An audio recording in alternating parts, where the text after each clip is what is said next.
Assalamualaikum warahmatullahi wabarakatuh. Selamat bertemu kembali dalam kuliah yang ke-14. Kita masih dalam modul 2. Okey. Pesanan saya, jangan lupa untuk subscribe dan juga like. Dalam kuliah 14 ini, saya akan bentangkan data pemacu transformasi. Itu bagaimana kita nak menganalisis big data di sekolah. Ingat ya, dalam TS25, data yang dianalisis dia boleh digunakan untuk membuat perancangan strategik. Data ini kita panggil sebagai data pemacu transformasi, data driven yang selalu kita dengar. Baik, jadi kandungan kuliah yang 14 ini adalah berkaitan dengan analisis big data di sekolah, yang terdiri daripada yang pertama, sumber data dan jenis-jenis data di sekolah. Yang kedua, kepentingan menganalisis data. Baik ya, saya akan sentuh dua ini saja dahulu, kemudian yang lain-lain kita akan masuk dalam kuliah-kuliah berikutnya. Baik, tuan-tuan sekalian, di sekolah kita ada dua jenis data. Satu dipanggil sebagai data primer, dua dipanggil data sekunder. Data primer ialah data asas yang kita kutip secara direct di sekolah berdasarkan kepada soal selidik, temu bual atau temu duga dan juga pemerhatian. So, ini semua kita boleh ambil, kutip menggunakan Google Form. Data ini kita panggil apa? Kita panggil sebagai suara guru, data suara murid, juga data suara parents. Jadi TS25 sangat mementingkan data primer ini. Okey? Jadi budayakanlah, amalkanlah bagaimana kita nak jadikan data primer ini sebagai data pemacu untuk kita melaksanakan program di sekolah kita. Baik. Yang kedua, data sekunder, data sedia ada yang sudah ada dalam sistem.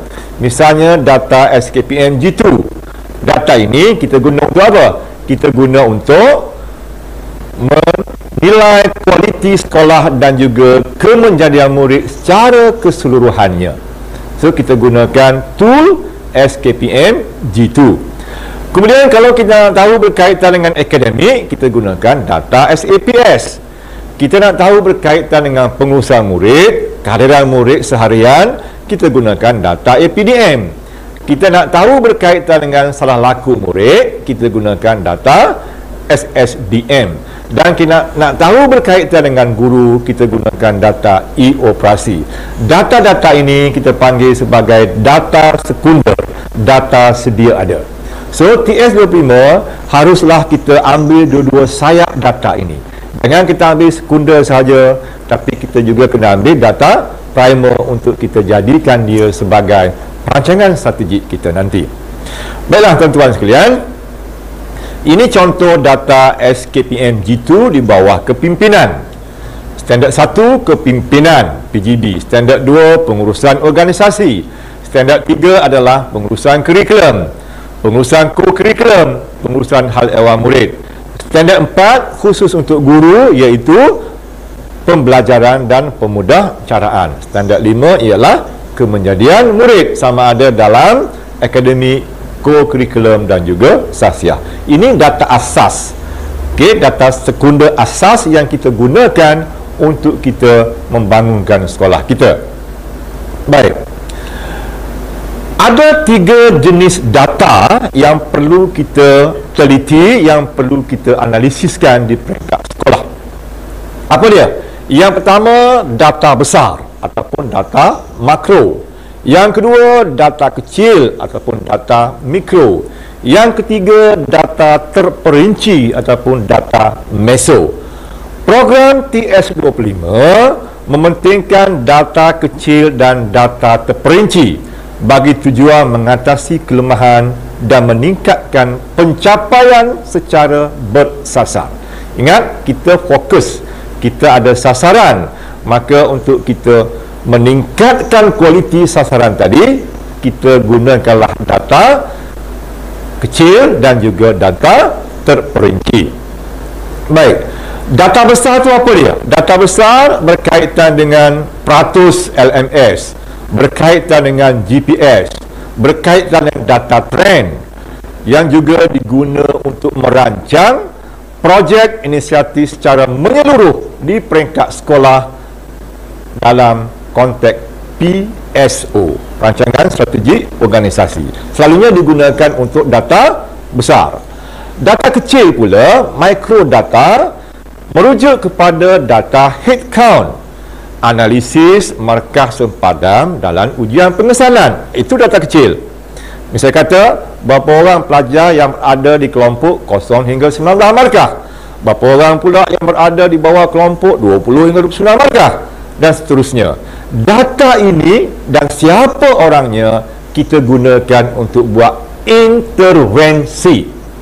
Berbeza dengan data besar tadi, kita guna untuk buat perancangan strategi, tapi data kecil kita guna untuk buat intervensi. Sebab data kecil inilah kita akan tahu siapa sasarannya, di mana dia berada. Baik, akhirnya kita pergi kepada data terperinci, data meso, iaitu data secara individual, individu anak murid kita tadi. Di sini kita kaitkan dengan analisis item. Berdasarkan kepada data kecil, kita tahu pula topik mana, bahagian mana yang anak-anak kita itu lemah untuk kita bantu. So, kelemahan topikal, kemahiran yang ada dalam setiap subjek bagi setiap calon, kita akan kesan melalui data terperinci.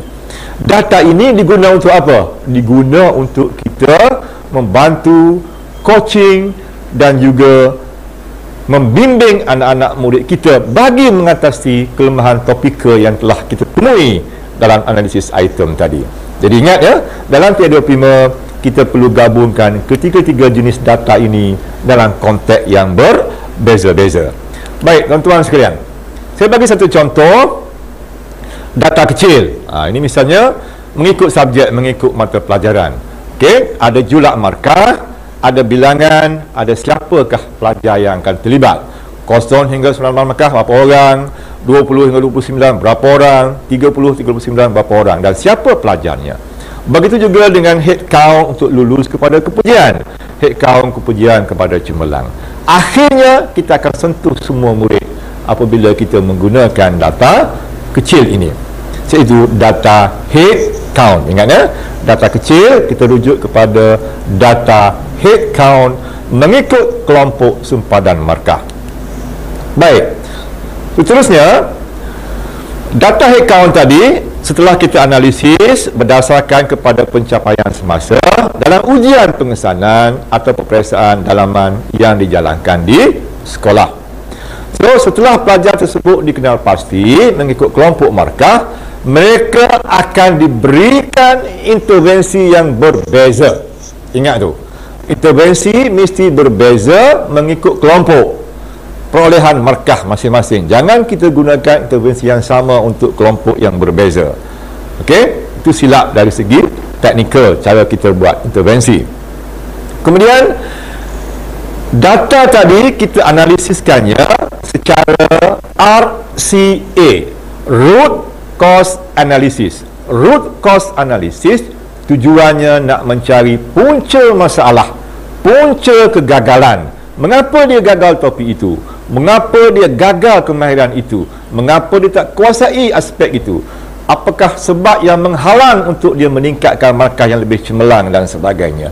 Itu semua kita akan gunakan kaedah RCA, khususnya melalui Ishikawa bond, tulan ikan Ishikawa kalau biasanya tuan gunakan. So daripada RCA itulah kita akan bergerak kepada PDCA. Intervensi dijalankan dalam bentuk PDCA, Plan, Do, Check and Action. Ini saya akan ajar dalam bab yang lain. Baik, apakah kepentingan data? Mengapa data itu perlu dianalisis? Di mana pentingnya data itu? Kita cuba selami satu persatu. Data sedia ada. SKPM G2 untuk apa? sumber data utama untuk merancang peningkatan kualiti sekolah secara holistik yang mengandungi 5 standard.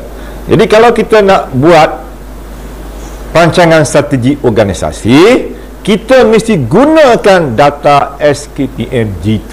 Sebab apa? Sebab dia menggambarkan kualiti keseluruhan holistik sekolah yang telah kita capai selama ini. Kita boleh ambil rekod 3 tahun, kita boleh ambil rekod 5 tahun dalam SKPM G2. Kemudian data APDM, kehadiran. Kalau kita nak buat intervensi untuk meningkatkan kehadiran sekolah, kita mesti gunakan data APDM dalam konteks kehadiran. Kita ambil kepada purata kehadiran ikut bulan, purata kehadiran ikut kelas, ikut hari, ikut pelajar. Semuanya kita perlu analisis secara terperinci untuk kita fokuskan kelas mana, tingkatan mana, jantina mana yang boleh kita bantu untuk meningkatkan kepada kehadiran sekolah. Ini saya panggil sebagai data terperinci, ya. Kemudian SAPS, kalau kita nak buat intervensi berkaitan dengan nak meningkatkan kualiti akademik, meningkatkan LMS, meningkatkan GPS, meningkatkan PNGK dalam SCPM, kita gunakan data SAPS. Dan akhirnya kalau kita nak meningkatkan kualiti disiplin, kita gunakanlah data SSDN version 2. Jadi semua ini sangat penting dan sangat bermakna kepada kita untuk kita merancang sesuatu dengan menggunakan data. Sebab itulah TI25 dia balik kepada data sebagai pemacu transformasi. Okey, ya? Data sebagai pemacu transformasi, data driven. Baik. Apa yang nak kita analisiskan daripada data sedia ada? Daripada sumber telah saya sebutkan tadi, baik SKPM G2, baik SAPS, baik APDM, baik SSDM, kita nak analisis apa sebenarnya? Baik, kita boleh analisis 3 perkara. Pertama, trend atau pola pencapaian. Adakah dia meningkat? Adakah dia menurun? Adakah dia meningkat secara perlahan-lahan, gradual? Adakah dia menurun dengan drastik? Adakah dia konsisten dan sebagainya? Dan kita tambah dengan RCA sebab mengapa data itu bersifat sedemikian. Apakah faktor yang menggagalkannya? Apakah faktor yang menjayakannya bagi sesuatu trend, bagi satu pola data yang telah kita analisis tadi? Yang kedua, tentuan juga perlu analisis dari segi apa? Dari segi potensi semasa. Okey? Keupayaan semasa untuk buat peningkatan. Data itu juga menggambarkan potensi yang kita ada, keupayaan yang kita ada untuk buat peningkatan. Di sinilah kita akan gunakan data itu, digunakan untuk membina target, untuk membina ETR, untuk membina KPI berdasarkan kepada keupayaan semasa yang kita ada. Sama ada jauh dari target, menghampiri target atau melepasi target berdasarkan data semasa tadi. Dan akhirnya yang ketiga, kita juga boleh buat ramalan, boleh buat jangkaan terhadap trend dan potensi semasa yang kita ada. So 3 aspek ini yang kita gunakan untuk kita menganalisis sesuatu data. Apa dia? Trend atau pola pencapaian. Yang kedua, potensi semasa, keupayaan semasa. Dan yang ketiga ialah jangkaan, ramalan berdasarkan data yang kita ada itu, apa yang akan terjadi sebenarnya. Jadi bila begitu, maka data tadi kita gunakan sebagai data driven, iaitu data sebagai pemacu transformasi. Baik, saya nak pergi kepada contoh analisis data, contoh analisis data dalam SPM, iaitu data trend dulu, trend pencapaian SPM seperti LMS, peratus lulus mata pelajaran, data GPS serta data GPMP setiap mata pelajaran dalam tempoh 3 hingga 5 tahun. Nak tengok trend bukan setahun, nak tengok trend mesti paling kurang 3 tahun, dan sebaik-baiknya 5 tahun. Baru kita boleh tengok trend tadi, sama ada meningkat ataupun menurun, yoyo dan sebagainya. So, data trend kita guna sebagai baseline, asas untuk kita bergerak. Ingat ya, data trend sebagai asas untuk kita bergerak. Dan lebih penting lagi, data trend itu menggambarkan adakah strategi yang kita buat selama ini berkesan ataupun tidak, memberi impak positif ataupun tidak. Kadang-kadang kita mengulang strategi yang sama tapi kegagalannya sudah menanti kita. Data-data itu tadi perlu kita analisis, perlu tak ataupun adakah perlu kita buat pengubahsuaian atau kita gugurkan saja strategi yang sedia ada kerana jelas dia tidak membantu membuat peningkatan. Itu penting untuk kita analisis data trend. Baik. Kemudian selain pada baseline, data trend juga kita boleh guna untuk bina ETR dengan cara mencabar benchmark, dengan cara purata trend, dengan cara yang paling popular hari ini kita gunakan formula pengiraan peningkatan, iaitu log to base E. Ada satu formula dia panggil log to base E untuk kita gunakan sebagai cara untuk kita buat peningkatan, untuk membuat sasaran KPI.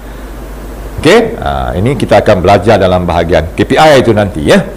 Jadi data tadi boleh kita guna untuk tentukan ETR dengan cara apa? Mencabar benchmark. Dengan cara apa? Purata trend. Dengan cara apa? Log to base E. Boleh pilih salah satunya berdasarkan kepada situasi. Kemudian ini contoh. Okey ya. Ini contoh. Ini menarik untuk tuan-tuan faham. Data trend GPS sekolah kita. Di mana kita berada? Kalau dia berada di peringkat 789, maksudnya dia lemah. Makin ke bawah, makin lemah. Kalau ibarat perut, dia buncit ke bawah. Maknanya tak berapa cerdik lah tu. Okey? Itu trend yang pertama. Adakah dalam tempoh 3 tahun hingga 5 tahun kita begini? Kalau begini, maknanya strategi yang kita laksanakan sebelum ini gagal untuk buat peningkatan. Sebab dia sentiasa berada di bawah paras. Okey, sentiasa lemah. Kemudian mungkin kita begitu. Ini bagus. Pencapaian yang bagus. Okey. Kalau ibarat pro, dia buncit ke atas. Bell itu naik ke atas. Okey. So, mungkin GPS-nya kosong, mungkin GPS-nya 1, mungkin GPS-nya 2. Ini merupakan data yang cemerlang. Kalau sekolahnya begini, GPS sekolah macam ini, GPS subjeknya macam ini, itu maknanya strategi kita adalah betul, strategi kita adalah tepat untuk meningkatkan prestasi. Boleh dikekalkan, cuma mungkin kita perlu tambah baik. Okey, mungkin macam ini. Kalau macam ini, apa jadi? Tadi macam ni ya, sorry kita. Okey, ini adalah saya sebut tadi, maknanya situasi yang baik sebab dia naik ke atas. Okey, 0, 1 dan 2. Itu maknanya strateginya betul kerana prestasinya adalah cemerlang. Okey. Lazimnya berlaku di sekolah-sekolah, mungkin sekolah-sekolah terpilih, sekolah kawalan, kan? Mungkin begitulah datanya. Baik, normalnya macam itu. Ini normal. Kita panggil sebagai taburan normal. Okey. Buncit tengah-tengah itu menggambarkan pencapaian sederhana. So, di sekitar 3, 4, 5 mata GPS, itulah yang menyebabkan taburan yang normal. Jadi sepatutnya bagi sekolah harian biasa, dia akan keluar taburan normal seperti itu. Kalau tak keluar taburan normal seperti itu, kalau masih lagi turun ke bawah, maka kita kena baiki strategi kita, kena ubah suai strategi kita supaya dia jadi macam ini. Barulah tepat dengan kehendak. Okey, baik. Jadi inilah yang dikatakan sebagai analisis data trend, untuk kita tahu di mana kita berada bagi meningkatkan kembali prestasi mata pelajaran masing-masing. Baik. Okey ya. Jadi oleh itu, Di manakah yang nak kita fokuskan? Kumpulan manakah yang perlu kita fokuskan untuk meningkatkan nilai GPS sekolah? Di peringkat mana? Cemerlangkah, sederhanakah, atau lemah? Ini kita kena fikir bersama. PGB kena fikir bersama. Kalau nak meningkatkan GPS, kita nak angkat kumpulan mana? Kalau nak meningkatkan LMS, kita nak angkat kumpulan mana? Strategi kita mesti betul. Okey, berdasarkan data, strategi kita mesti betul. Okey, kalau nak meningkatkan GPS, kita kena fokus kepada kumpulan potensi cermelang. Potensi cermelang, ingat ya? Itu dia, kumpulan potensi cermelang. Sebab apa sebut situ? Setiap orang pelajar yang dapat A, 1A, dia akan membantu dua orang pelajar yang dapat G tukar menjadi C. Nampak? Dia boleh angkat G kepada C, tapi dia pun turun jadi C jugalah. Bukti? Cuba kita ambil A, mata dia 1, G 9, G 9. 9 campur 9 campur 1 maknanya 19. Bahagi 3, dia akan dapat 6.33. 6.33 bermakna dia berada di grade C. Jadi A tadi sangat power untuk membantu dua orang yang gagal tukarkannya menjadi C. Dengan sendirinya GPS kita akan berubah daripada 9 kepada 6 dengan cara meningkatkan A. Itu pentingnya GPS itu. Nak meningkatkan GPS, kita bantu seramai mungkin yang dapat A, kerana dia akan mengheret sama yang G tadi tukar kepada C. Kalau kita bantu yang G, dia tak mampu untuk cari A, kerana G nak bawa diri sendiri pun susah. Okey, jadi kita bantu dengan bantuan daripada A. The power of A saya panggil di situ ya. The power of A. Itu dia. Itu caranya. Jadi kalau dari segi markah macam mana? Kita push up pelajar yang berada di markah B, B+, A minor tukar kepada A. Ini kelompok yang perlu difokuskan, iaitu B, B+, A minus. Kita bantu dia, kita intervensi ke dia supaya dapat A. Bila dia dapat A, maka dia akan mengheret G daripada bawah tadi tukar kepada C. Ini strategi GPS. Kalau strategi LMS bukan macam ini, dia lebih kepada G.